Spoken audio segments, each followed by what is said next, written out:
КДБ прызнаў экстрэмісцкім фармаваннем беларускія выдавецтвы, якія друкуюць кнігі па-беларуску і распаўсюднікаў кніг. Частка з іх цяпер за кратамі. Чым вылучаецца справа выдаўцоў у рэпрэсійным канвееры ў Беларусі? У чым падабенства і адрозненне паміж сталінскімі і цяперашнімі рэпрэсіямі ў дачыненні да людзей слова? Ці выдаваць кнігі па-беларуску стала злачынствам у Беларусі?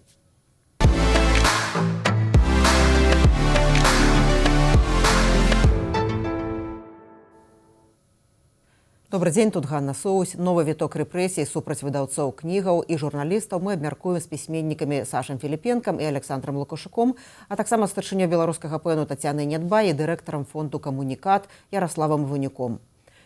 У спіс так званых экстрэмісцкіх фармаванняў КДБ Беларусі ўнёс неіснуючую кааліцыю друкаваных выдавецтваў, куды ўключыў ніяк не звязаныя паміж сабой выдавецтвы і асобных распаўсюднікаў кнігаў. Гэта «Камунікат», Логвінаў, Андрій Янушкевіч, а таксама 6 канкрэтных асобаў выдаўцоў, распаўсюднікаў. Адны працуюць у Польшчы, хтосьці ў Літве, выдавецтва «Зміцер Колас» у Беларусі, але яно было ліквідаванае ў 24 годзе. У канцы лютага ў Менску прайшлі затрыманні выдаўцоў і распаўсюднікаў кнігаў, агулам затрымалі як мінімум 10 чалавек, частку з іх адправілі на сотні. І зараз з намі на сувязі пісьменнік Саша Філіпенка, чые кнігі «Чырвоны крыж» і «Слон» прызнаны ў Беларусі экстрэмісцкімі. Добрый дзень. Добрый день. Саша, з чым вы звязваеце вот эту рэпрэсіўную кампанію супраць выдаўцоў, супраць распаўсюднікаў беларускіх кнігаў? Мне падаецца, што гэта кампанія працягваецца ўжо 10годдзі, і гэтая краіна працягвае намагацца зрабіць усё, каб не было літаратуры на ніякай мове, ні беларускай, ні на расійскай мове. Зараз у іх з'явіўся час, атрымалася дайсці да выдаўцоў таксама, там займаліся чымсьці іншым. Для мне падаецца, калі там трошкі сур'ёзна адказваць, мне падаецца, што гэта адзін з крокаў, каб зноў-такі прерваць гэтую сувязь паміж беларусамі, які знаходзяцца за мяжой, з беларусамі, які застаюцца ўнутры краіны, якія працягваюць чытаць. І літаратура зараз гэта адзін з такіх масткоў, які дапамагае нам, там, нягледзячы на ўсё, што здараецца, трымаць сувязь. І там Лукашенко і яго людзі, яны гэта разумеюць, і таму такі моцны удар па выдаўцам таксама. Адзін з уключаных у спіс так званых экстрэмісцкіх фармаванняў кіраўнік фонду «Камунікат.орг» Ярослав Іванюк наступным чынам пракаментаваў «Свабодзе» гэтае рашэнне. Давайте паслухаем. На гэты момант можна проста сказаць, што гэта працяг рэпрэсіяў рэжыму Лукашэнкі ў адносінах да выдавецкай сферы, да людзей, якія выдаюць кнігі, да людзей, якія займаюцца распаўсюдам гэтых кніг, і яны вырашылі прыдумаць нейкую кааліцыю выдаўцоў, да яе прышпіліць людзей, якіх зараз трымаюць за кратамі, і прышыць ім справу супрацоўніцтва, як я так разумею, з экстрэмісцкім фармаваннем. Я хочу адразу сказаць, што ніякая кааліцыя выдаўцоў, у якую ўваходзілі б гэтыя суб'екты і людзі, пералічаныя ў тым камуніке КДБ, не існуе. Проста не існуе ў прыродзе такая кааліцыя, а калі не існуе такая кааліцыя, значыць няма ніякага экстрэмісцкага фармавання. Вядома, што гэтае рашэнне КДБ Лукашэнкі, яно не зробіць больш лёгкай працы беларускіх выдавецтваў у замежжы, якая і так не ёсць простай, але не думаю, каб надта яна паўплывала на тых, якія знаходзяцца па-за межамі Беларусі.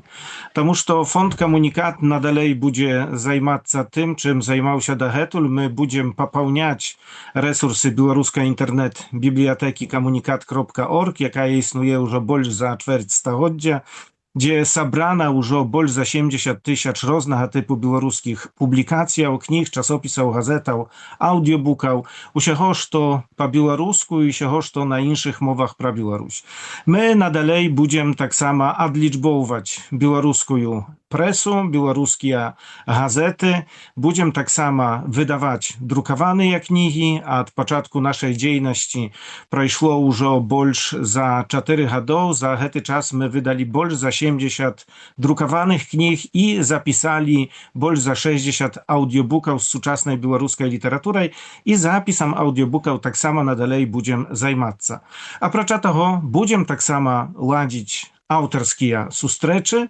Bliżejsze z nich przejdą już u czwartek u Warszawie, u Centrum Białoruskiej Solidarności, później u piątnicu na Międzynarodnym Kniżnym Kiermaszy u Poznani i u niedzielu u Muzeum Wolnej Białorusi u Warszawie. To będą sustreczy z różnymi piśmiennikami, z różnymi autorami, kniги, jakie będziemy prezentować, tak samo wielmi różne. Tak że nie będziemy spyniać, nie planujemy spyniać, będziemy dalej pracować. Podrabiazności prochetia sustreczy każdy, kto zachocze, można znaleźć u naszych socjalnych sieciach.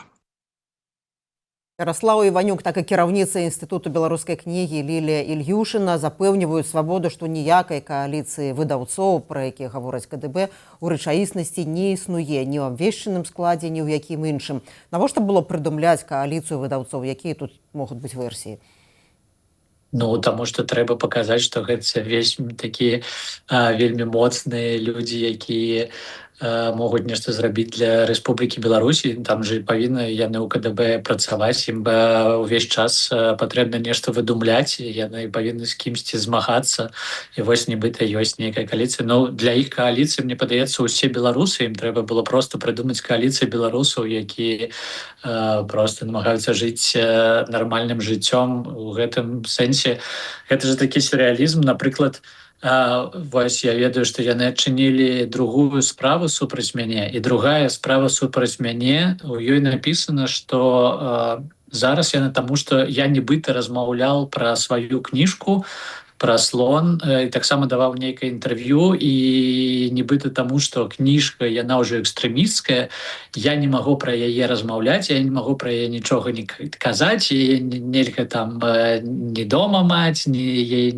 гандляваць ёй нельга, і таму нібыта адчынена крымінальная справа, таму што я распавядаю пра сваю кніжку. І ў гэтым сэнсе, калі мы намагаемся неяк так сур'ёзна падыходзіць да гэтых людзей, мне падаецца, што гэта не заўсёды патрэбна, таму што мы не зразумеем нічога, што ім хочацца зрабіць. Мне падаецца, што ім хочацца зрабіць так, каб не было кантактаў, і, канешне, зрабіць так, каб беларускім выдаўцам, якія зараз у выгнанні, было працаваць цяжэй і цяжэй.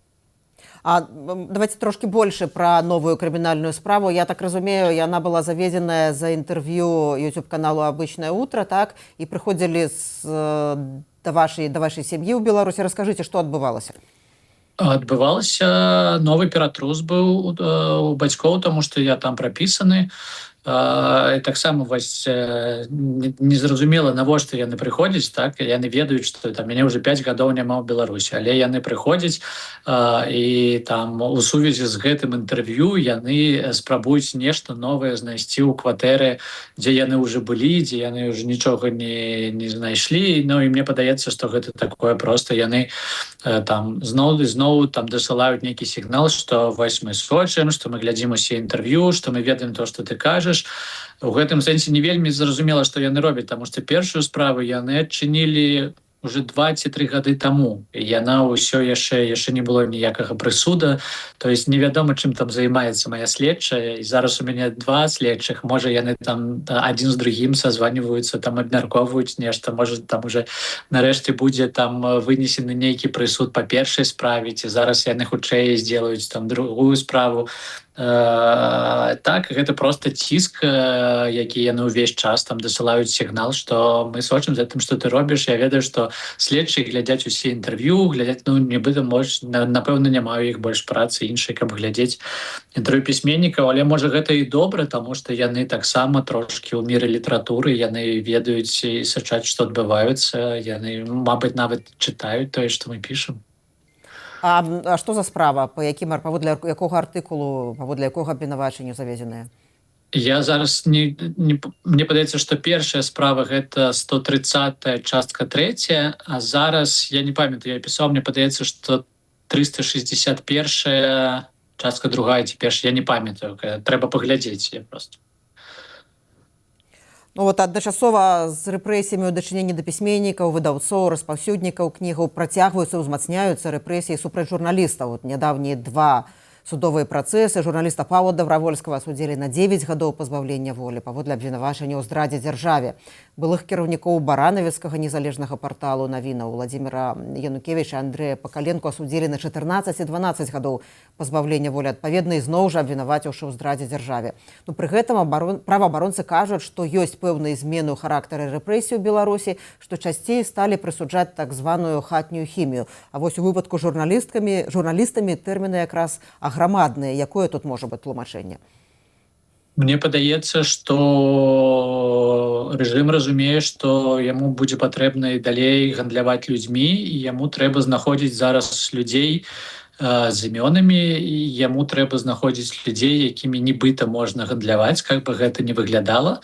Нібыта ёсць людзі, якія, як рэжыму падаецца, яны смогуць прадаваць і абменьваць на санкцыі потым, і людзі, якіх не. Таму, калі яны зараз так шмат людзей выпусцілі, ім патрэбны людзі на гэтыя месцы, і патрэбны новыя ахвяры, і, канешне, добра для іх, для рэжыму, калі гэта вядомыя журналісты, ці калі гэта вядомыя праваабаронцы, ці дзеячы, ці выдаўцы, яны таксама разумеюць, пра што можна размаўляць з еўрапейцамі, пра што нельга размаўляць, на што за каго будуць там, напрыклад, калі у вас ёсць у закладніках нейкі пісьменнік, яны разумеюць, што там тады за яго будуць там змагацца пэн-цэнтры усялякія ў Еўропе. І ў гэтым сэнсе гэта такі тавар для іх, які нешта каштуюць, і які потым можна абменьваць на санкцыі. І мы ж бачым, што зараз, калі людзей адпускаюць, адразу на гэтай ж месцы новых людзей захопліваюць. У гэтым сэнсе мне падаецца, што проста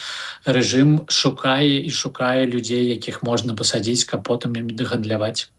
Так, вы свядома лічыце, што менавіта вядомых людзей, журналістаў, пісьменнікаў, выдаўцоў бяруць дзеля таго, каб далей гэты працэс гандлю, каб было гандляваць сапраўды вядомымі імёнамі, сапраўды гучнымі гісторыямі? Ну, гэты рэжым гандлюе людзьмі ўжо 30 год, і я не бачу, чаму ён павінен спыніцца нібыта.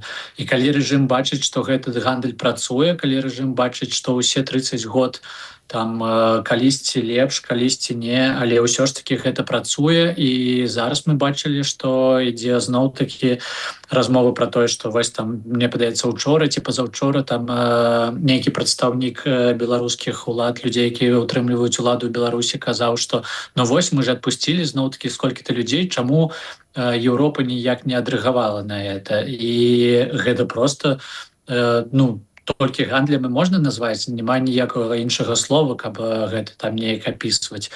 І, канешне, рэжым разумее, што гэта адзінае, чым можа гандляваць там. Ёсць нейкія рэсурсы, але людзі для іх застаюцца самым такім лепшым і моцным рэсурсам за ўсе гэтыя гады. Я бачу ні адной абставіны, чаму б яны павінны былі б спыніцца. Выдаваць кнігі па-беларуску ў Беларусі стала небяспечна, практычна немагчыма, а чытаць, а пакупаць кнігі? Я не ведаю, не цяжка казаць. Я вось ведаю, што мае 2 кніжкі нельга пакупаць, іх нельга, нават вы не можете размаўляць пра іх, нават цытаваць вы іх не можете. Таму гэта, конечно, небяспечна. Але таксама, не вельмі зразумела, што ў гэтых людзей яны там працягваюць ціск, яны робяць усё, каб людзі не маглі пакупаць. Што мы будзем рабіць на гэта? Сёння мы вырашылі, я там уже даўно выкладваў усе свае кніжкі ў інтэрнэт, каб кожны мог прачытаць іх не трэба купляць. У гэтым сэнсе мы зноў-такі зробім усё, каб зараз усе электронныя кніжкі на беларускай мове былі маі ў адкрытым доступе, каб кожны, хто хацеў бы іх пачытаць, чытаў гэту экстрэмісцкую літаратуру. І ў гэтым сэнсе мне падаецца, што неяк вельмі яны дрэнна пра нас думаюць. Яны думаюць, што напэўна вось пісьменнік, калі яго лішаюць гэтай магчымасці зарабляць грошы на беларускіх кніжках, ён не будзе адчыняць доступ да сваіх кніжак. Але канешне будзе, і канешне людзі будуць іх чытаць, і канешне тады ім прыйдзецца, мне падаецца, зачыняць не выдавецтва, ім прыйдзецца зачыняць не там нейкія крамы, ім трэба будзе зачыняць інтэрнэт, таму што ўсе гэтыя кнігі есть у інтэрнэце. Так яны нібыта не даюць людзям трымаць у руках кніжку, да? Гэта таксама, гэта вельмі істотна, каб у вас была кніжка, але такі час, што людзі могуць там надрукоўваць гэту кніжку ў сабе дома, і у іх ёсць магчымасць яе зараз там адшукаць і пачытаць, і тое ж самае будзем рабіць і з аўдыёкнігамі, яны будуць таксама бясплатна, можна будзе іх чытаць.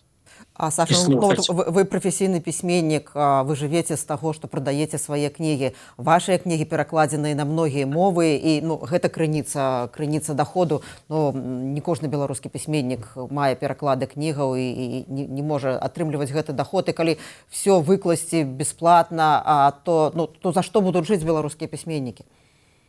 На жаль, калі беларускія пісьменнікі, калі іх не перакладаюць так шмат, напрыклад, як мяне, на жаль, калі у іх ёсць кніжкі толькі на беларускай мове, ему ўсё роўна прыходзіцца работаць дзесьці, таму што, на жаль, даволі цяжка жыць на тое, каб зарабляць толькі на беларускай мове і на кніжках на беларускай мове. У гэтым сэнсе гэта там іншая праблема пра тое, як зараз увогуле жыць пісьменніку, і што літаратура гэта нібыта такое хобі, што ты ўвесь час павінен дзесьці працаваць і потым у свабодны час пісаць кніжкі. Таму мне падаецца, што людзі, якія вось так нейкі ціск аказваюць праз гэта, яны не вельмі разумеюць увогуле, як пісьменнікі зарабляюць, яны не вельмі разумеюць, што гэта не стрымае нікаго не з пісьменнікаў. Гэта, канешне, ціск на выдаўцоў, якія зарабляюць тым, што прадаюць гэтыя кніжкі. Для выдаўцоў гэта сур'ёзны ціск, але для пісьменнікаў, мне падаецца, што не. Яшчэ адна праблема, што асноўнай аўдыторыяй вашых кнігаў іншых пісьменнікаў, збольшага будуць тыя, хто цяпер жывуць па-за межамі Беларусі. Ці лічыце, ці будзеце лічыць вы сябе тады эмігранцкім пісьменнікам? Што гэта значыць? Нет, конечно, все роўна. Я кожны дзень атрымліваю лісты з Беларусі, я кожны дзень атрымліваю паведамленні з Беларусі, і мы разумеем, што калі б зараз у нас была магчымасць делать нейкія імпрэзы ў Беларусі, у Менску ці ў іншых гарадах, то там было бы шмат людзей, якія бы прыходзілі на гэтыя імпрэзы. Зараз гэта немагчыма, але няма такога адчування. Мне падаецца, што наадварот, калі яны нешта там вось зачыняюць, калі яны аказваюць такой ціск, адразу у людзей жаданне пачытаць гэта, калі яны нават не чыталі, што ж там такое зрабілі гэтыя пісьменнікі, пра што ж яны такое напісалі, што гэта трэба вось зараз там выпадкова ці не выпадкова, я не ведаю, зачыніць нейкія там такія, там накладваць арышты на выдавецтва і т.д. і т.п. Мне падаецца, што гэта толькі добрая справа для літаратуры, і зноў-такі у людзей там з'яўляецца інтарэс да таго, што мы робім. Калі параўноўваць са сталінскімі часамі, то Сталін, напрыклад, цікавіўся літаратурай, цікавіўся пісьменнікамі, кантактаваў з некаторымі, там шмат пісьменнікаў было расстраляна, але тым не менш была цікавасць пэўнай улады да літаратуры. Цяперашняя ўлада Беларусі літаратуры ніколі не цікавілася, але вот гэтымі рэпрэсіўнымі дзеяннямі, напэўна, паказвае, што ўсё ж усведамляе сілу слова. Ці вы згодныя? Так, яна ўсведамляе сілу слова, яна ўсведамляе, што пісьменнікі гэта таксама і галасы, якія працягваюць распавядаць пра тое, што адбываецца ў Беларусі, распавядаць, калі мы з'яўляемся на нейкіх пляцоўках, на еўрапейскіх пляцоўках, ці мы выкарыстоўваем газеты еўрапейскія, каб распавесці пра то, што рэпрэсіі не скончыліся, і пра то, што працягваецца то, што пачалося ў 2020 годзе. І мне падаецца, што яны, канешне, разумеюць, што гэта что там мир беларускай літаратуры гэта не іх сябры, гэта не людзі з губопіку, гэта не людзі там як і Пасхаў з федэрацыі хакея ці нехта, хто там нібыта адданы Лукашенко. Яны, канешне, для іх увогуле людзі свабоды, людзі культуры, для іх, канешне, ворагі, таму што яны не разумеюць, як гэта можа быць, што людзі з іншым там у людзей можа быць нейкія там іншай каштоўнасці, людзі могуць усур'ёз размаўляць пра тое, што Беларусі павінна быць свабода, пра тое, што нам патрэбны нейкія фундаментальныя каштоўнасці, якіх у нас зараз няма. Канешне, яны працягваюць барацьбу зусім з кім толькі можна працягваць барацьбу. Гэта будуць і тэатры, якія разгромлены, і людзі, якія займаюцца кіно, і журналісты, і усялякія людзі слова, таму што, канешне, слова для іх апаснасць, калі пра слова можна працягваць, мне падаецца, там вось намагацца свабоды, для іх, канешне, гэта вельмі страшна. Дзякуй вялікі за тое, што прыйшлі ў эфір «Свабоды прэміум». Нашым госцем быў пісьменнік Саша Філіпенка. Дзякуй. І зараз з намі на сувязі Тацяна Недбай, старшыня беларускага ПЭНу, які КДБ Беларусі 27 лютага прызнаў так званым экстрэмісцкім фармаваннем. Добрый дзень, Тацяна. Добрый дзень. Якое ваша тлумачэнне, чаму ўлады распачалі рэпрэсіі супраць выдаўцоў? Ну, давайте памятаць пра тое, што рэпрэсіі супраць людзей культуры працягваюцца ўжо даўно. Проста стратэгія ўладаў заключаецца ў тым, каб гэтыя рэпрэсіі працягваліся ў ценю і было як мага менш інфармацыі ў публічнай прасторы пра гэтыя рэпрэсіі. Аднак не публічна нам вядома пра шматлікія факты рэпрэсавання дзеячаў культуры. Вось, нарэшце, дайшла чарга і да выдаўцоў. Я заўсёды гэта звязваю з тым, што ўлады да культуры даходзяць у адну з апошніх чэргаў, і вось нарэшце дайшлі да гэтага рукі. Гэта звязана з тым, што ўлады недаацэньваюць з аднаго боку вагу культуры і ўплыў культуры, а з іншага боку выкарыстоўваюць яе як інструмент для абслугоўвання сваіх ідэалагічных інтарэсаў. Ну, вы кажаце пра сістэмны характар рэпрэсій, але калі казаць пра трыгер, пра пэўную падставу, ці магла стаць пэўным трыгерам смерць выдаўца Романа Цымберава, пра якую шмат пісалі незалежныя СМІ, якія ўлады прызналі экстрэмісцкімі? Ведаеце, мне здаецца, што гэта, я бы называла гэта крыху спекуляцыямі, нават вось разважанне пра тое, што смерць Романа Цымберава ці некралогі пра рамана сталі такой прычынай. Вядомыя нам факты ускосна сведчаць пра тое, што рэпрэсіі ў дачыненні да выдаўцоў, да людзей, звязаных з кнігамі, пачаліся раней за гэтую смерць. І тут, наадварот, можна было б казаць ці выказваць меркаванне, што гэтая смерць магла быць прыспешаная праз той цяжкі нервовы стан, у якім знаходзіўся таксама раман, які быў у аб'екце, безумоўна. Я думаю, што калі б ён не памёр, да яго б таксама прыйшлі б у гэтыя дні. Спадарыня Тацяна, якія небяспекі, якія рызыкі нясе экстрэмісцкі статус для людзей слова і для чытачоў у Беларусі і па-за межамі Беларусі? Ну, глядзіце, насамрэч у дзяржавы ёсць сёння цэлы вялікі партфель інструментаў для рэпрэсіі, для абмежавання дзейнасці. Гэта як прызнанне матэрыялаў і кніг экстрэмісцкімі матэрыяламі, гэта прызнанне кніг таксама матэрыяламі, якія могуць наносіць шкоду нацыянальным інтарэсам Рэспублікі Беларусь. І вось цяпер гэта яшчэ прызнанне экстрэмісцкімі фармаваннямі беларускіх выдавецтваў, таму што беларускі ПЭН быў прызнаны экстрэмісцкім фармаваннем, але акрамя таго, за некалькі дзён да гэтага выдавецтва Гутенберг, а цяпер і камунікат Янушкевіча, Логвінаў былі таксама прызнаны экстрэмісцкімі фармаваннямі. Што гэта, якія наступствы гэта выклікае, што гэта нясе для людзей унутры Беларусі? Вось калі раней я казала пра экстрэмісцкія матэрыялы, гэта тое, што цягне за сабой магчымую адміністрацыйную адказнасць. Калі ж мы кажам пра экстрэмісцкае фармаванне і пра любыя кантакты з экстрэмісцкім фармаваннем, пра набыццё кніг, а гэта значыць, гэта можа трактавацца як фінансаванне экстрэмізму ці экстрэмісцкага фармавання. Гэта ўсё ўжо крымінальны статус, гэта ўжо статус крымінальнай справы, і для людзей гэта выліваецца ў рэальныя тэрміны турэмныя. Вы гаворыце пра сістэмны характар рэпрэсій супраць людзей культуры. От калі гаварыць пра маштаб гэтых рэпрэсій пасля 2020 году, якімі лічбамі, якімі тэндэнцыямі вы маглі б падзяліцца? Ну, на сайце беларускага ПЭНа акурат даступная справаздача пра сітуацыю сферы культуры ў 2025 годзе, і там мы больш за 1000 фактаў такіх рэпрэсій фіксуем, і гэтая лічба яна не зніжаецца з кожным годам. Ужо 6-й год мы робім такі маніторынг. Не менш за 1435 выпадкаў рэпрэсій мы зафіксавалі ў 2025 годзе, і пры гэтым не менш за 144 дзеячы культуры знаходзяцца ў месцах пазбаўлення або абмежавання волі, у тым ліку на хатняй хіміі. Сярод іх не менш за 30 літаратараў і людзей слова. Вось лічбы, якімі можна паказаць рэпрэсіі ў сферы культуры. Ці можна гаварыць, што гэта рэпрэсіі супраць беларускай мовы, супраць беларускамоўнай кнігі? Безумоўна, тут, ведаеце, наогул варта згадаць пра тое, што забароненыя кнігі гэта не вынаходжанне, забарона кніг гэта не вынаходжанне беларускіх уладаў.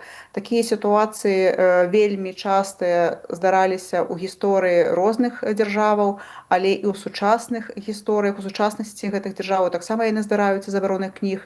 Але ў беларускай сітуацыі унікальнасць заключаецца ў тым, што забараняюцца кнігі, якія рэальна не нясуць экстрэмізму ў сабе, не маюць тэрарыстычнага складніка ў сабе, не нясуць шкоды грамадству, а скіраваныя на апісанне нашай гісторыі, напрыклад, канцэнтруюцца на ідэнтычнасці беларускай, якія пішуць пра Беларусь і пра нашу культуру.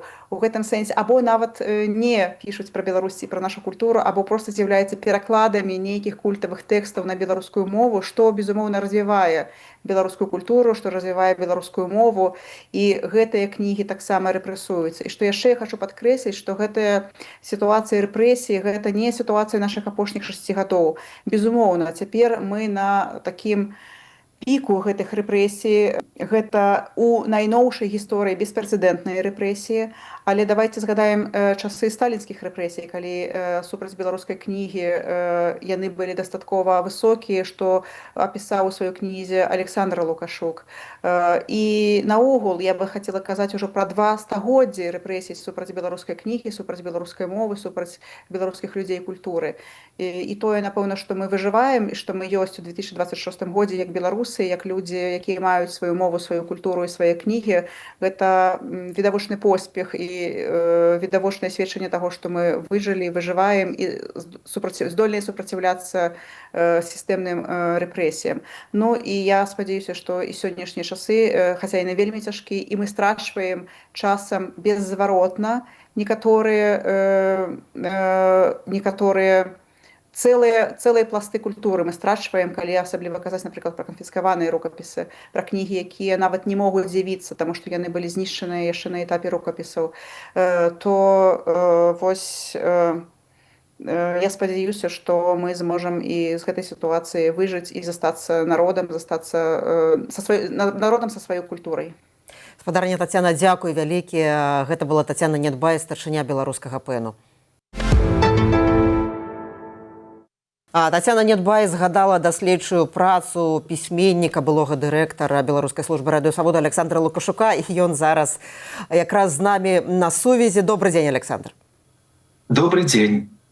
У спіс так званых экстрэмісцкіх фармаванняў Камітэт дзяржаўнай бяспекі Беларусі ўнёс неіснуючую ў рэальнасці кааліцыю друкаваных выдавецтваў. І туды ўключылі ніяк не звязаныя паміж сабой выдавецтвы, асобных распаўсюднікаў кніг. Вы глыбока вывучалі механізмы сталінскіх рэпрэсій, у тым ліку супраць дзеячоў культуры. Якія паралелі тут напрошваюцца, калі параўноўваць цяперашнюю справу беларускіх кнігавыдаўцоў з рэпрэсіўнымі кампаніямі 30-х гадоў? Ведаеце, Ганна, гэта напрошванне, оно зусім не выпадковае, таму што для яго ёсць подставы. Перш за все, это, конечно, я бы сказал, структурные подобенствы. Галоўная мэта супадае. Это контроль над культурой и словом. И супадаюць способы яе дасягнення. Это криминализация культурніцкай дзейнасці. Это удар по нацыянальнай інтэлігенцыі. І гэта наданне функцыі ідэалогіі гістарычнай навуцы.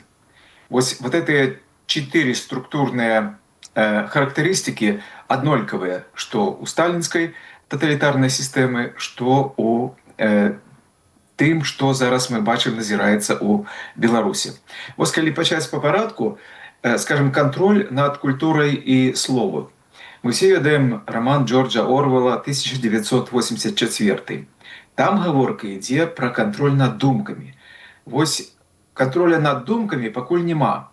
Не ведаю, ці штучны інтэлект этому дапаможа, бо, в прынцыпе, развіццё тэхналогій — это менавіта тое, над чым базуецца інфраструктура любого таталітарнага рэжыму. Так было ў 20 стагоддзі, ну і в 21 стагоддзі, верагодна, таксама так можа быць. Але вось калі вярнуцца да таго набліжэйшае, што ёсць кантроль над думкамі, это кантроль над словам. Любая вайна супраць свабоды пачынаецца супраць вайны, супраць слова. У Беларусі цяпер завяршаецца фармаванне таталітарнага рэжыму, якое пачалося, я думаю, в 1994 годзе, калі выйшлі газеты з белымі плямамі. На загад, дарэчы, Александра Лукашэнкі, які вось тады ўжо сваім пачуццём адчуў, адкуль для яго можа быць галоўная пагроза. Пры Сталіне дзяржава кантралявала літаратуру і мастацтва ад кіно да цырка і навуку. Вот любая ідэя, якая не адпавядала дзяржаўнай ідэалогіі, магла лічыцца варожай. Ну, калі паглядзець вот на гісторыю, напрыклад, барацьбы супраць розных праяваў культуры, уражанне такое, што нічога нельга зразумець. Ну, з чаго бы раптам змагацца супраць нейкага фармалізма, ці супраць там нейкага абстракцыянізма. Больш таго, этой фармалісты 20-х гадоў і 30-х, яны ж былі рэвалюцыянеры, яны былі за новы быт, за рэвалюцыйныя змены, за футурызм. Тым не менш, яны былі іншыя. І вось іншае азначала варожасць. Здавалася, якую пагрозу нясе кніганоша Яўдаха, ці там кіраўнік маленькага выдавецтва, дзе кнігі выходзяць накладам 100 асобнікаў, а розніца пагроза не ў тым, што яны робяць, а пагроза ў тым, якія яны. І тое, што мы зараз назіраем у Беларусі, это ціск на незалежныя, разгром незалежных выдавецтваў, прызнанне кніг там экстрэмісцкімі матэрыяламі, затрыманне выдаўцоў і распаўсюднікаў. Мэты можна бачыць, што абсалютна аднолькавыя, што ў сталінскага рэжыма, што ў цяперашняга беларускага, это манаполія дзяржавы на інтэрпрэтацыю культуры, історыі, ідэнтычнасці. Гэта калі казаць пра падабенства, а ў чым адрозненне паміж сталінскімі, паміж лукашэнкаўскімі рэпрэсіямі ў дачыненні да людзей слова, да людзей культуры? Дачыненне колькаснае. Нема таго маштабу фізічнага знішчэння людзей, в тым ліку носьбітаў культуры, нацыянальнай інтэлігенцыі, які быў пры Сталіне і якім мы атаясамліваем са словам курапаты. Гэтага няма. Говорить, что это то же самое, знаете, неправильно, потому что это будет крыху, недооценка, прыняжэнне того перыяду страшного, які адбываўся пры Сталіне. Сучасныя рэпрэсіі таксама закранаюць людзей культуры, выдавцоў кніг, мы про это говорили, гісторыкаў, даследчыкаў, але іх як бы масава не расстрэльваюць. Але тут ёсць нейкая асаблівасць. Асаблівую ролю, мне здаецца, у Беларусі зараз іграюць то, што мы называем і тады, але цяпер в значна большай ступені расійскі імперыялізм. Расійскія спецслужбы, якія кіруюць беларускімі сілавымі структурамі. Вот, нельга не адчуць, як і куды скіраванае лязо гэтай сякеры. Вы слушна кажаце, не расстрэльваюць, але за кратамі можна памерці, як загінуў Алесь Пушкін, мастак Алесь Пушкін. Я хацела вас запытацца, ці можна сказаць, як часам гаворыць, што гэтая хваля знішчэння, гэта хваля рэпрэсій супраць людзей культуры, гэта рэха і гэта цана 2020 году? Ведаеце, это важнае пытанне. Адназначна, што прычыны пагрому, які мы зараз бачым, знаходзяцца ў мінулым. Але оно знаходзіцца ў мінулым трошкі іншым, у камуністычным мінулым, у імперскім мінулым. Але непасрэдныя прычыны, яны не звязаныя з 20-м годам. Ціхановскую выбралі не за яе любоў да нацыянальнай культуры, гісторыі ці мовы, дзеля пераменаў, бо рэжым абрыд, бо сорамна было жыць в такой краіне без нацыянальнай годнасці, без годнасці свабоднага чалавеку, у бесправ'і. Насамрэч, непасрэднай прычынай в найноўшы час з'яўляецца вайна Расіі супраць Украіны.